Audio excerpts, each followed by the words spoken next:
আমি সরাসরি সোহরাওয়ার্দী উদ্যান থেকে আপনাদের সাথে সংযোগ স্থাপন করেছি। আপনারা দেখছেন সোহরাওয়ার্দী উদ্যানের সর্বশেষ পরিস্থিতি।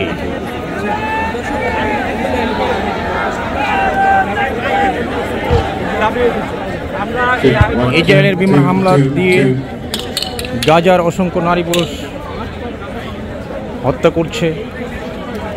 এরই বিরুদ্ধে বাংলাদেশের মুসলমান একত্রিত হয়ে স্বেচ্ছার হয়ে আজ এই গণজমায়েতের আয়োজন করেছে।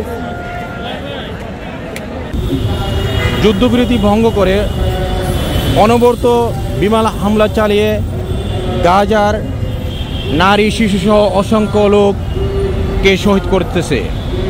এমতো অবস্থায় সারা বিশ্বের মুসলিম রাষ্ট্র তথা জাতিসংঘ সহ নিশ্চুপ ভূমিকা পালন করছে।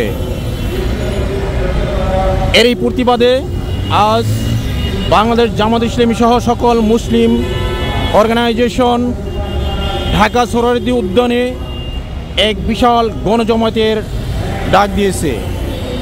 অলরেডি গণজমায়েতের জন্য বিভিন্ন এলাকা থেকে মুসলিমরা বাংলা মোটরে জমা হয়েছে। এরা নির্দিষ্ট সময়েই সোহরাওয়ার্দী উদ্যানের দিকে রওনা দিবে।